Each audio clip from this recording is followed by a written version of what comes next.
Pagi, selamat siang kepada para guru SMP SMA Lokon, para pamong, para murid-murid kalau ada semua di situ, dan anggota yayasan, khususnya kepada tim 8 kalau masih ada di situ yang ikut mendirikan yayasan ini.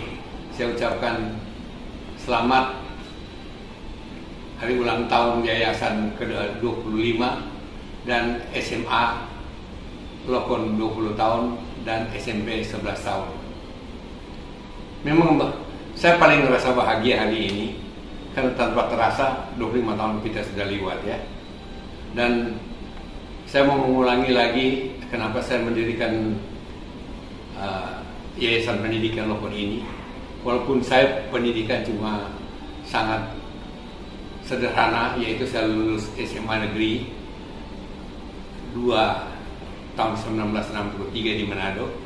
Tapi orang tua saya, papa saya itu seorang kepala sekolah dan guru di SD SMP di Sangir selama 10 tahun dari tahun 1930 dan 1940. Tahun 1940 papa saya pindah ke Manado, maka saya lahir di Manado tahun 43. Dan papa saya ulang-ulang sekali, dia bilang, waduh kalau keturunan saya kalau ada bisa mengabdi di bidang pendidikan, memberikan sumbangsi kepada masyarakat, ini luar biasa. Maka saya dirikan ini Lokon, walaupun ya mungkin terlambat sih tidak, tapi kalau lebih pagi tentu lebih bagus. Jadi saya coba belajar sendiri tentang bagaimana membuat satu pendidikan SMP SMA yang baik. Saya berpendapat dasar dari pendidikan ini nomor satu bukan ilmu pengetahuan, tapi pendidikan yang terbaik adalah pendidikan karakter. Sebab ilmu pengetahuan itu yang menjalankan itu adalah manusia, dan manusia itu dijalankan oleh karakter, dan karakter paling dalam itu nurani, di mana Roh Kudus itu menempatkan tempat itu. Saya rasa kebenaran hakiki itu cuma ada satu di dunia ini, yaitu Tuhan. Jadi saya pikir, apa sih itu karakter itu? Karakter itu kalau Anda baca kitab suci Bible, semua sabda Tuhan itu adalah karakter. Jadi saya lihat Indonesia punya pendidikan, kenapa kita kalah di negara-negara tetangga? Karena kita selama merdeka gonta-ganti, menteri pendidikan itu ganti itu kurikulum. Ada yang pakai intelligent quotient, ada yang spiritual quotient, ada yang pakai adversity quotient dan lain-lain. Setiap menteri pendidikan ke Eropa, ke Amerika, ke Kanada, dia pulang, dia menjalankan apa yang dia dapat di luar negeri. Dan saya pikir setiap kali gonta-ganti kurikulum itu ada keuntungan, tapi merugikan lebih banyak. Jadi lebih pelan semua dan sebentar ganti. Dan saya rasa kalau mau memberikan yang terbaik pendidikan itu, yaitu bagaimana kita bisa mengajar anak-anak itu, khusus anak-anak yang masih kecil dari SD, TK, SD, SMP. Dan ya kita kenapa mulai dari SMA? Karena SMA itu orang lebih menghargai untuk memasuki university. Dan saya rasa nggak ada yang lebih benar dari apa yang dididik di karakter melalui sabda Tuhan. Saya pikir untuk mencapai semua ini, kita boleh lihat keadaan agama Kristen. Walaupun Tuhan kita Yesus Kristus yang kita sembah itu adalah orang Timur Tengah, tapi agama Kristen itu mulai berkembang di Eropa karena Tuhan Yesus waktu ada di bumi selama 33,5 tahun, dia dipukul, dianiaya, diadili, terakhir disalib. Dan agama Kristen itu berkembang di Eropa, dan agama Eropa yang mula-mula juga mendapat gangguan berabad-abad sampai abad pertengahan, sampai abad ke-15 dan seterusnya. Eropa berkembang begitu pesat, jadi negara yang paling beradab dan teknologi yang paling tinggi, dan berhasil menjadi satu kontinental yang paling kaya.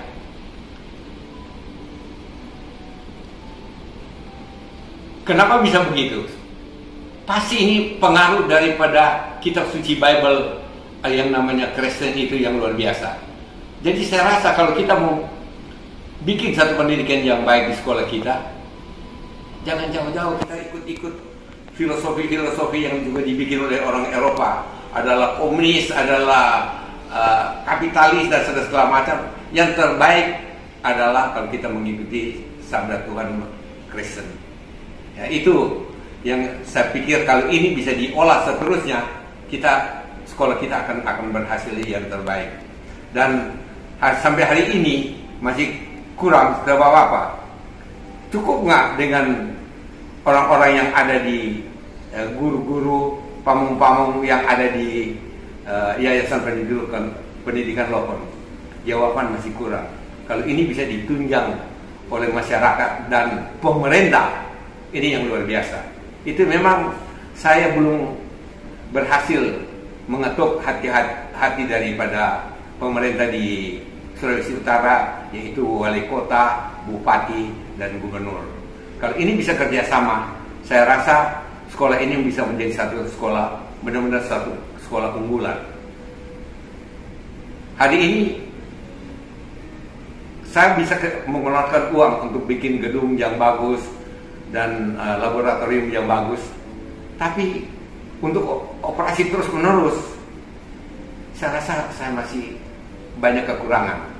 Jadi perlu juga bantuan dari masyarakat untuk mengirimkan murid yang baik untuk ini. Ya, saya akan coba ini lagi, mungkin melalui Pastor Yong dengan lain-lain, Anda sekalian guru-guru di sini, kita bekerja sama untuk mempengaruhi masyarakat dan pemerintah.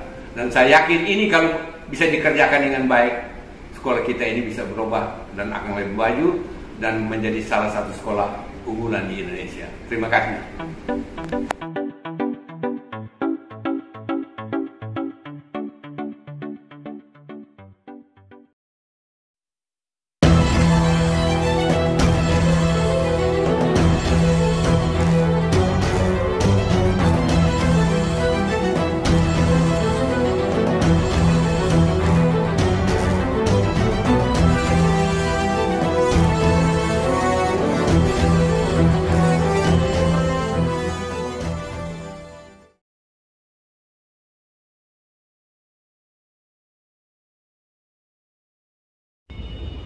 Yang saya hormati para direktur Yayasan Pendidikan Lokon, para guru-guru, para pamong, para karyawan, selamat pagi. Tak lama lagi kita akan merayakan ulang tahun YPL yang ke-25, juga ulang tahun SMU yang ke-20, dan ulang tahun SMP yang ke-11. Ini suatu pencapaian yang luar biasa, karena menurut penelitian, umur rata-rata perusahaan di dunia itu tidak mencapai 10 tahun. Rasa terima kasih juga kepada para pendiri YPL, terutama tim 8, dan juga para guru-guru dan kepala sekolah yang telah mengabdikan sebagian besar atau seluruh karirnya di institusi ini. Saya yakin mereka menganggap YPL sebagai karya agung mereka. Ketika Bapak Ronald beberapa tahun lalu bilang, "Denny, Papa so capek, ngana jo yang teruskan itu sekolah." Yang terpikir oleh saya bahwa ini adalah panggilan saya saat itu untuk mendukung kontinuitas YPL. Jadi saya katakan, iya, asal Papa juga tahu kesibukan saya menjalani bisnis keluarga. Sesudah menjadi ketua umum, terjadi kemalangan Bapak Ferdinand, disusul oleh pandemi, sehingga beberapa tahun ini memang kita lebih bereaksi terhadap kejadian-kejadian seperti karantina, pelajaran daring, lockdown asrama, arahan Pemda yang berubah-ubah, daripada mempunyai suatu rencana kerja jangka panjang yang holistik. Jika ditanya mengenai harapan saya tentang YPL, saya ingin YPL bisa merayakan ulang tahunnya yang ke-30. Tetapi tidak sekedar eksis di tahun 30 itu, tetapi menjaga posisi sebagai salah satu institusi terbaik di Indonesia Timur. Peta sekolah menengah di Indonesia ini telah berubah jika dibanding dengan 25 tahun yang lalu. Di zaman saya, semua sekolah terbaik itu adalah sekolah Katolik. Seperti contohnya Canisius, Pangudi Luhur, di Manado ada Don Bosco dan Stella Maris. Ada memang sekolah internasional seperti JIS, tetapi hanya terbatas untuk orang asing. Kurikulum dan nasional dan internasional itu tidak bercampur. Sekarang ini, di antara dua pola pendidikan tersebut, terdapat banyak variasi dan gradasi. Ada kurikulum nasional plus, ada IB atau International Baccalaureate, AP, Montessori, Cambridge, dan lain-lain. Sekolah-sekolah komersial ini memang mempunyai daya sumber keuangan yang lebih. Daya tariknya adalah mempersiapkan anak-anak untuk sukses di perguruan tinggi luar negeri, tidak hanya di Indonesia.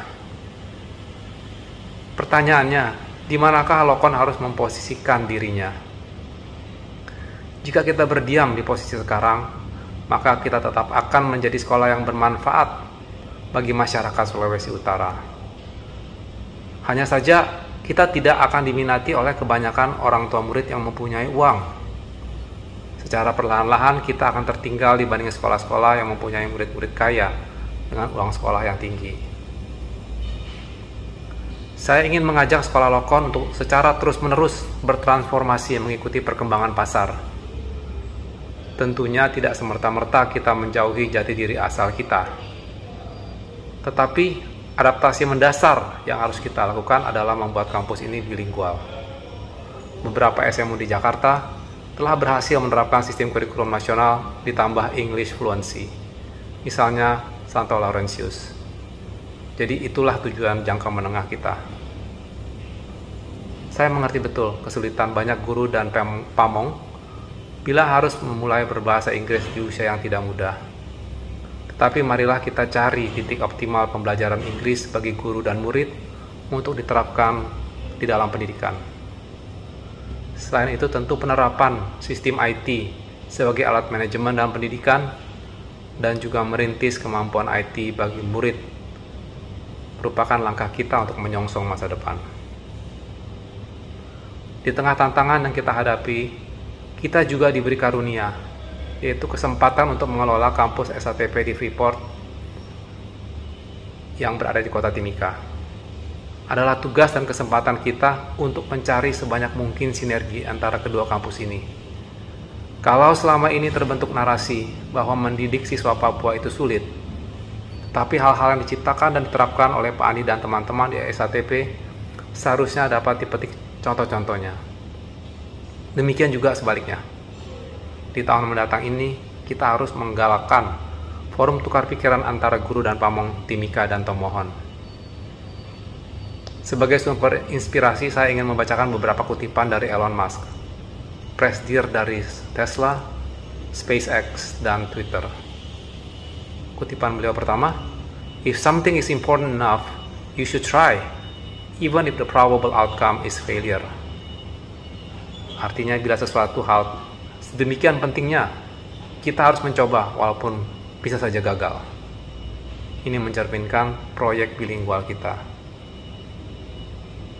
Kedua, it is important to view knowledge as a sort of semantic tree. Make sure you understand the fundamental principles, i.e. the trunk and the big branches, before you get into leaves and details, or there is nothing for them to hang on to. Maksudnya adalah kita harus mencari akar pengetahuan sebelum detail-detailnya. Kutipan ketiga, Communication should travel via the shortest path necessary to get the job done, not through the chain of command. Any manager who attempts to enforce chain of command communication will soon themselves working elsewhere. Maksudnya, dalam suatu organisasi, komunikasi langsung itu untuk menyelesaikan tugas lebih penting dari kekakuan birokrasi. Demikianlah harapan saya untuk masa depan YPL. Jalan di depan kita ini tidak mudah, tapi bisa kita tempuh. Selamat sekali lagi untuk kita semua.